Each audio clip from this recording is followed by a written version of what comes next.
Well, hello folks, and welcome to episode 203 of Retro Power Uncut.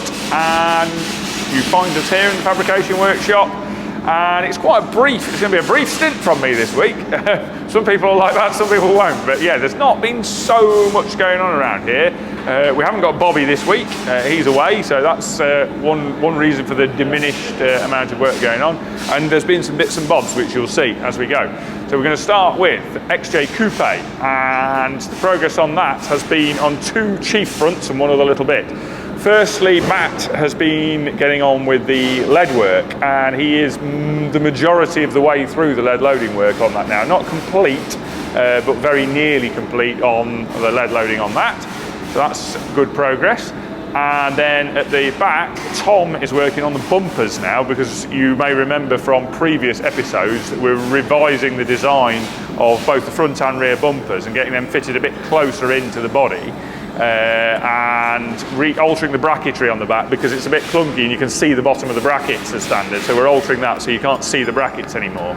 Well, you may remember from previous episodes we redesigned the actual mounting brackets for the bumper. Well, now we're redesigning the bits of bumper they attach to, just changing that a little bit. So Tom's working on the bumpers, they're progressing quite nicely. There's a lot of working out and lining up and fitting to the car and working out jobs involved on that, just making sure everything sits correctly. So that's what's happening there. And then lastly on XJC is the bonnet frame, which Mark blasted. Well, I'll hand over to Mark in a little bit to explain things further, but Mark was doing some blasting yesterday and blasted the bonnet frame and got all that into a nice state, so that can be epoxy primed in a little bit, and then Matt can get on with putting the skin onto that. And that's pretty much where we're at on XJ Coupe. Certainly the main thing you'll be seeing is the progress on the bumpers is the next phase on that. So that's pretty much it for XJ Coupe. So lots of stuff going on the bumpers next couple of weeks, so you'll be able to see progress there, and I'll say outer body work pretty much finished. So yeah, that's where we'll leave that at the moment. Moving on, we're going to walk past a few things on our way.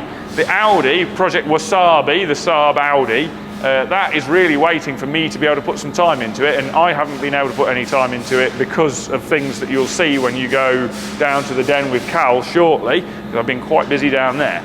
And then the E-Type, we're awaiting this bit from Andy at Vintage Machines, and I think he's getting pretty close to that being finished now. We were hoping it was finished, it wasn't quite, but that's coming very imminently, so you'll be able to see that suddenly progress when we get some bodywork for that. Onto the Jensen, and this is the slightly cracked record department of the tailgate. I think we're pretty much there with the tailgate. It has been something of a trial. I think Stu has questioned his life choices a few times through this process.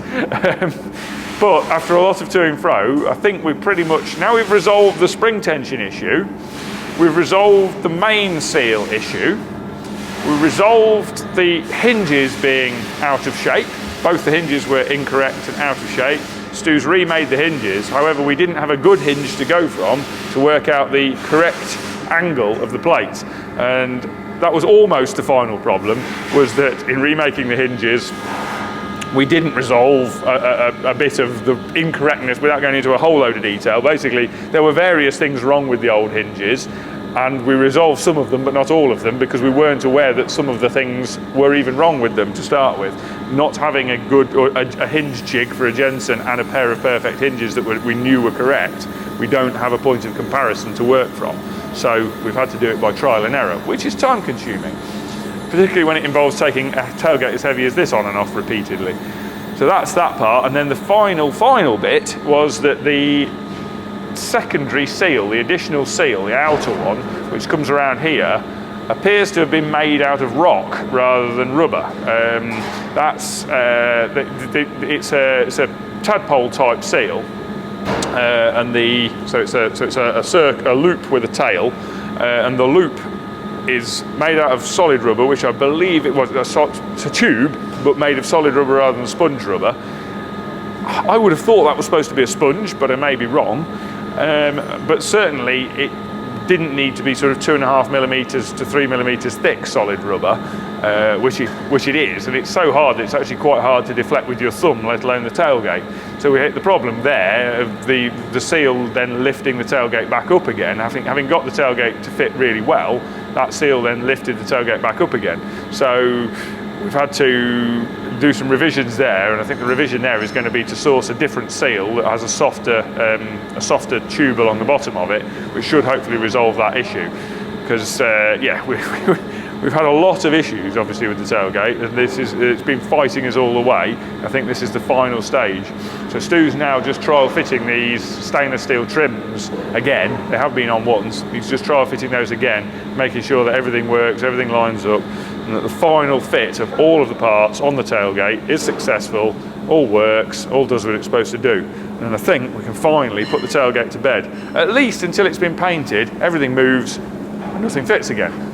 Watch this space on that one, because that's what usually happens, is somebody comes in and waves a magic wand when we're not here and all the bits don't fit.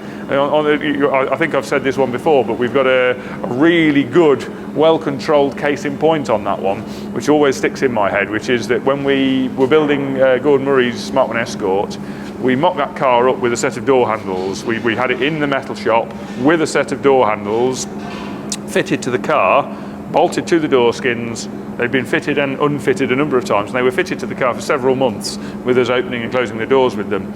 We then had the door handles re-chromed, and we did the paintwork on the doors. When we then came to refit the handles, the hole centers were off by about 4.5 millimeters.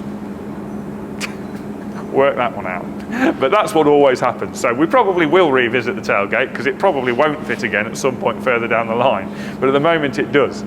And then we're going to wander this way, because we're going to finish up the whistle stop tour this week with Cosworth. And I'm going to hand over to Mark on that one and let him just go through what he has been up to regarding the Cosworth and what the body shop guys have been up to on the Cosworth shell. As you'll notice, things are going on. But I'm going to hand over to Mark and let him explain. All right, welcome back to this week's episode. Right, it's been a busy week so far this week. Got the Cosy into media blast. So it was a grueling all day. Blasted all over the car. Probably about 6 hours. Few issues we found, like Nat explained, Matt's fixing right now. We had a bit along the sills. This edge along the chassis rail here, the seam, just where it's been sitting on the floor in the barn. Just seeped in. Not too bad, bit in the spare wheel well. It's quite a good shell, what it should be for like brand new old stock, as they say. So yeah, I think it was Tuesday I did this. Got it out, I think Matt started it yesterday because he was just finishing the XJC. So then if you follow me into here, yesterday another day in the sand pit. So make sure Jamie don't trip over. Watch that, Jamie.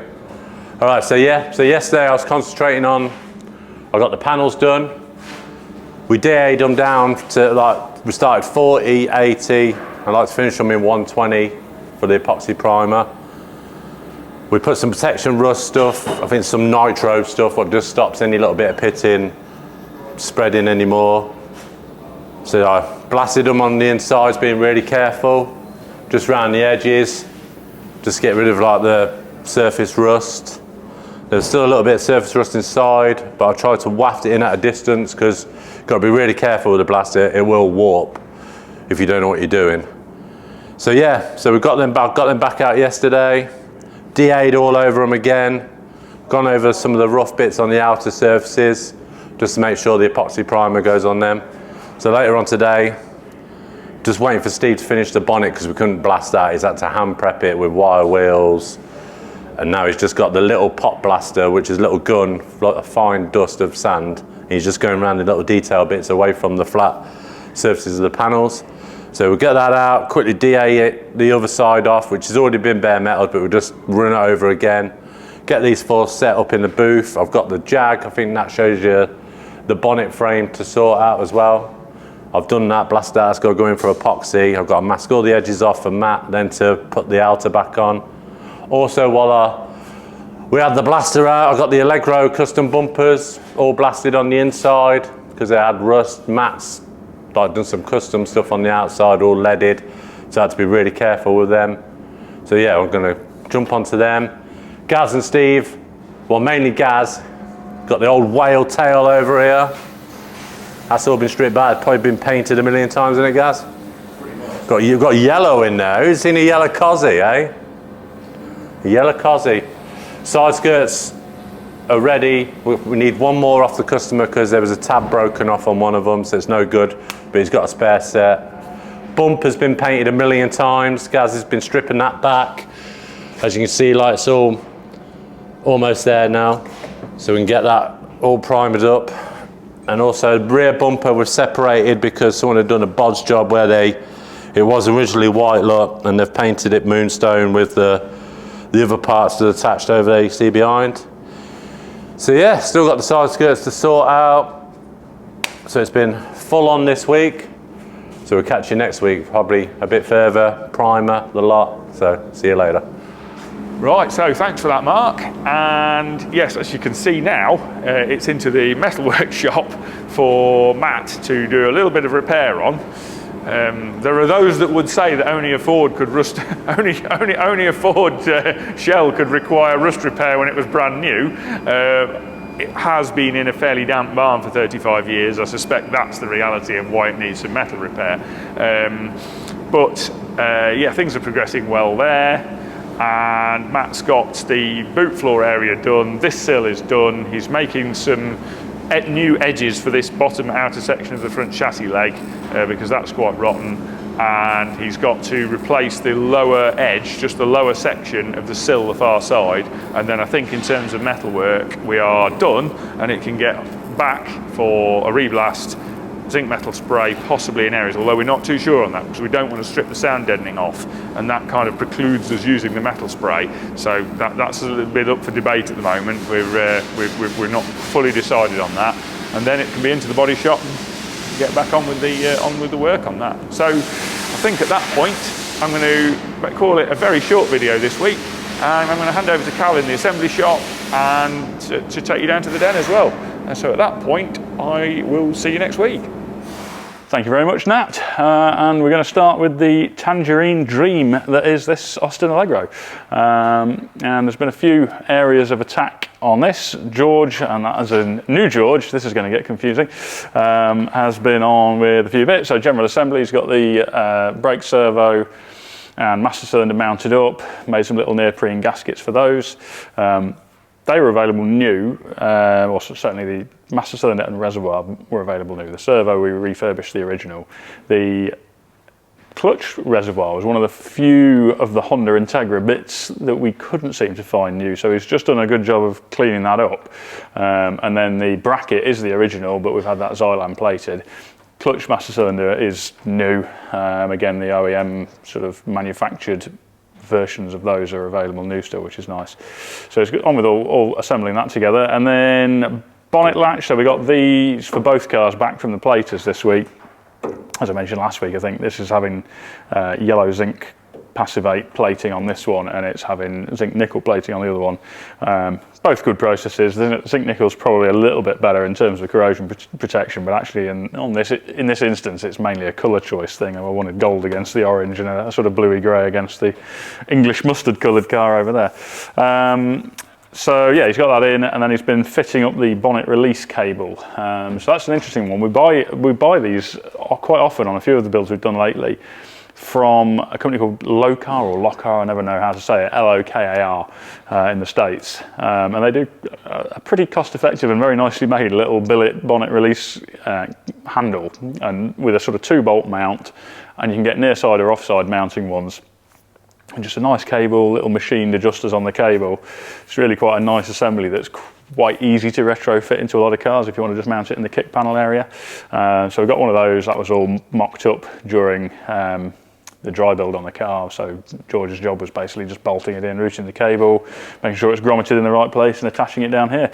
And that's all looking good. And then he's got the screen wash bottle in. The same applies to both cars actually. So these were from a company in Spain called Dogger, or I'm sure that's not how they pronounce it in Spain. It doesn't sound very Spanish. DOGA anyway, who do a really nice range of kind of screen wash jets, pumps, tanks, really sort of universal parts. So again, in dry build, we made all the bracketry for this. We did a 3D printed version of the tank from their drawings. It mounts under the inner wing in front of the wheel on a steel fabricated bracket that we've had Xylan coated, stainless steel bolts, and then the cap just sits through the inner wing here, and then they do these necks in various extension lengths from, you know, probably 100mm long to nearly a metre long. So we've got this little extension neck that comes up here, mounts to the bracket we put on during metalwork. So your screen wash fill is nice and accessible, but doesn't involve having a tank in the engine bay.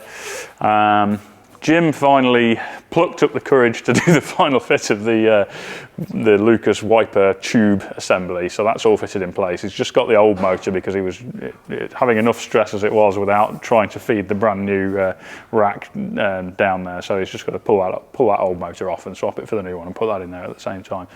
And that will then button up that scuttle area pretty well. We'll just wax oil in here, and then we can fit these mounting plates here. Speaking of wax oiling, that's another thing actually Anthony was on with this week, was getting wax oiling. Did you do both cars, Ant? Wax oil was just that one? Yeah, okay. So the English mustard coloured car over there was sort of put up on the ramp, put a bit of a masking film sheet around it, and they've done all the wax injection down the chassis legs, in the bottoms of the doors, etc., inside the quarters, all of that sort of thing. I mean, a lot of it, obviously, we've got carbon skins on the quarters and doors, but the actual frames themselves are steel, and obviously the chassis legs, etc., prone to getting water inside them and rusting from inside out. So we want to make sure that doesn't happen. And then Alex has been carrying on with his rope loom on this.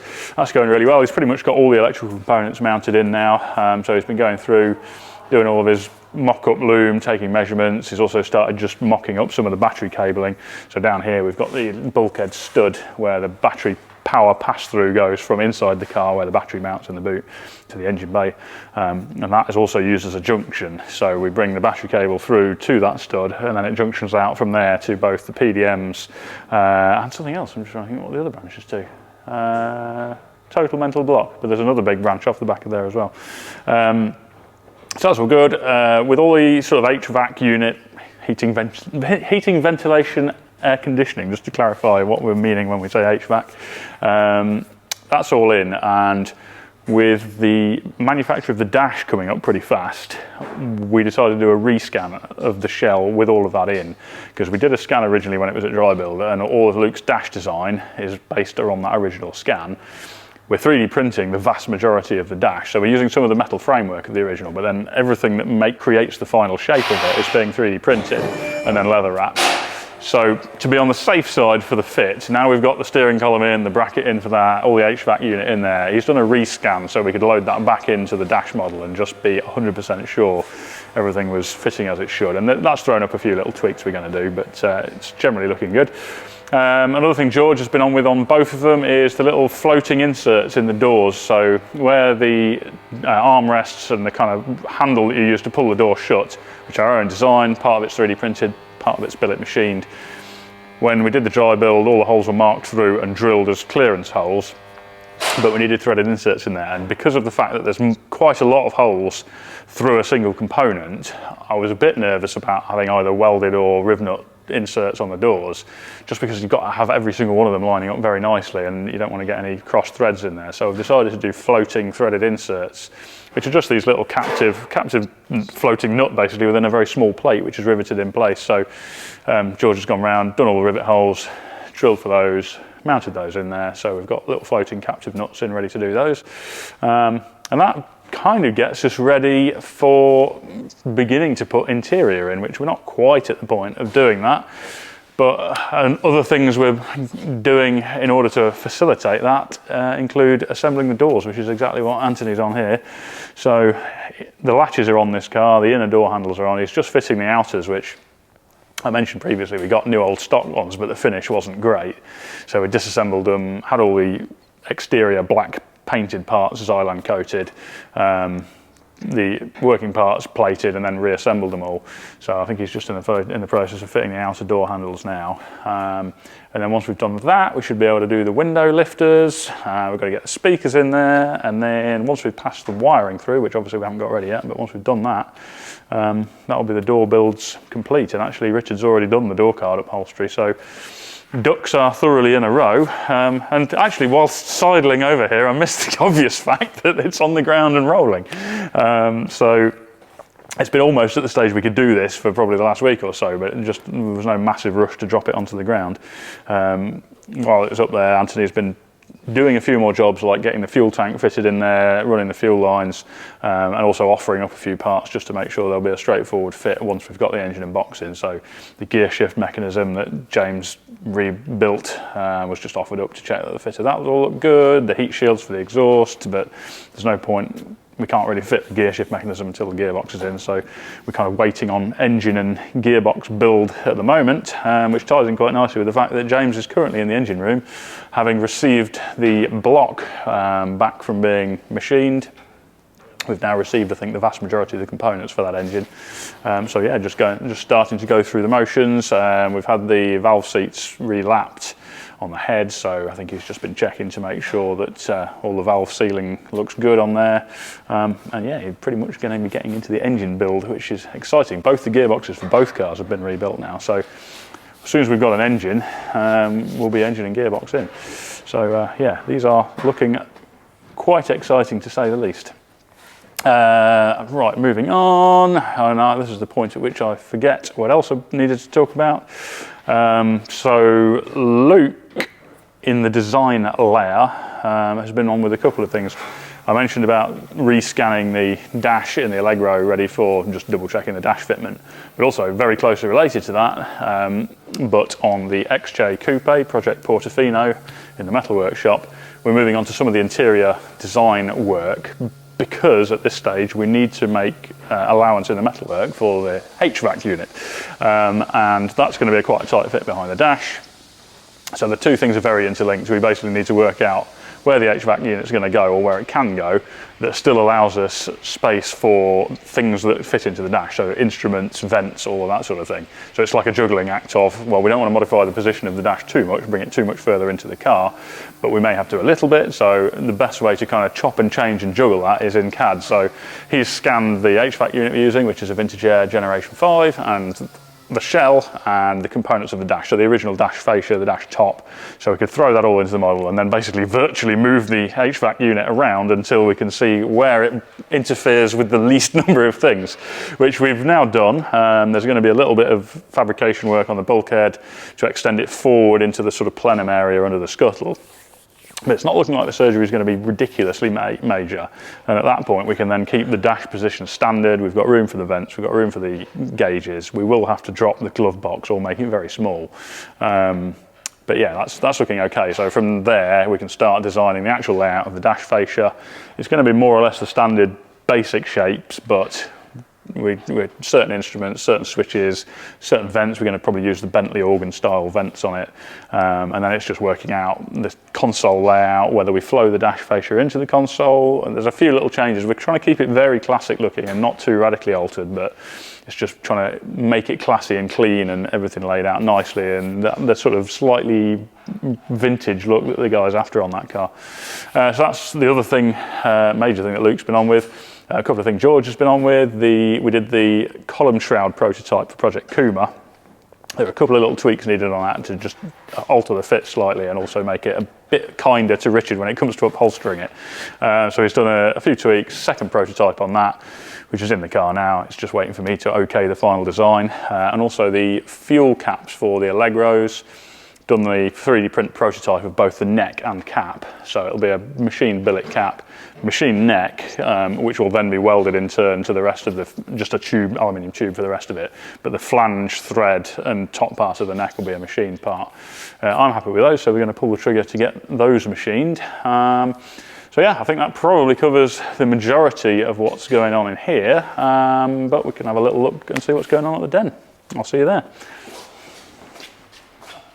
Welcome back to the den. As it says here, I'm starting unusually inside because it's absolutely pouring with rain outside, which hopefully it won't be in about a week and a half's time when we welcome visitors into this place. So I'm going to have a wander over here, point over there at the very nice bunker storage and workbench and toolboxes that are going in, which looks absolutely stunning. Nick's already in progress with working on that Quattro over there and enjoying using that equipment very nicely.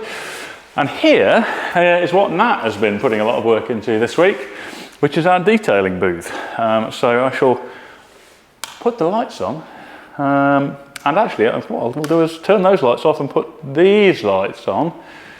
Very snazzy, which I think can also do very yellow to very white, anywhere in between, and also dimmer and brighter, thus. So as I mentioned, I think I talked about the fact that this was coming, but the idea with this is that you can put all the lights on to have a very, very bright space for generally cleaning a car and making sure you've done a good job of it. But the lighting required for paint correction work and kind of analysing the surface of the paint is very, very different. When you have a massive amount of light like this, it's very difficult to see anything other than the base coat, essentially, rather than the actual surface of the paint. And to kind of analyse scratches and things on the surface of the paint, you actually want a relatively dark room with just strips of light so you can kind of see them across the surface of the paint, which is exactly what this is for. So we can, when we're doing kind of paint correction work, we can dial the lights down in here, change them to exactly the sort of tone that we want, and even dim them down a bit, and it makes life a lot easier. So yeah, very excited with this. Just a little bit of work left to do just to finish off the top of here and sort of door for it. But looking absolutely incredible. Martin deserves a mention there as well. He's been helping Nat with that this week. And then a bit more bunker tool stuff here, ready to go together. And then a ton of airline stuff. So actually, I probably didn't mention a couple of weeks ago, Nat and Martin did the airline installation here, or the air mains. So we've got all the roll-out reels for all of that, and adapters and various things ready to go into place there. And we pop upstairs. We can have a quick look at what Richard's been up to, which is primarily the second Allegro interior. So this is the interior that's coming together for the orange Allegro. I showed the leather actually last week on the leather horse over there. So this is like a very dark blue Porsche colour, which I forgot last week and I've forgotten again this week. And then the check gloss, which is also an older Porsche check for the centres of the seats. So these are Recaro Specialist L's, I think they are, newly available Recaro seats. So we buy them new and then strip them and reupholster them. And then the rear seats are the Integra Type R seats. As you will no doubt know, the Allegros are based on Integra Type R floor pans. So yeah, this is coming together very nicely indeed. These Recaro headrests are notoriously difficult to make look mint, and I think it's fair to say Richard's done an incredible job of them. And actually, on the subject of Richard's work, those of you who are coming to the launch party on the 21st of September, which is a week and a half from now, well, I say it's a week and a half from where I'm filming this, actually it'll be a week from when this video goes out. We'll be able to see Richard. So he's going to be in here talking to people, showing off his work, doing some live demos of stuff, so you can ask him any questions you want. So on the subject of the launch party, we have been taking reservations via the website. I've obviously talked to people about filling in the form on the website. We have now closed that form and removed it. So essentially, if you haven't already registered to come, essentially probably best not to come. We haven't strictly ticketed the event. However, we are basing the parking facilities on how many people have filled that form in. And the response has been amazing. So if you have registered to come, you're going to have an amazing time. There's going to be a lot of people here. We've got loads of entertainment throughout the day. If you look on our social media platforms, Retro Power Cars on Instagram or Facebook, we've put some more details about that on there.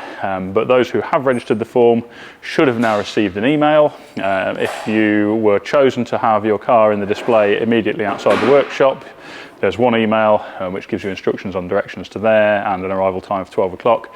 If you are not selected for that, essentially you're in the general parking area, which is also looking like a car show in itself, you will have also received an email with instructions and an arrival time of 1 p.m.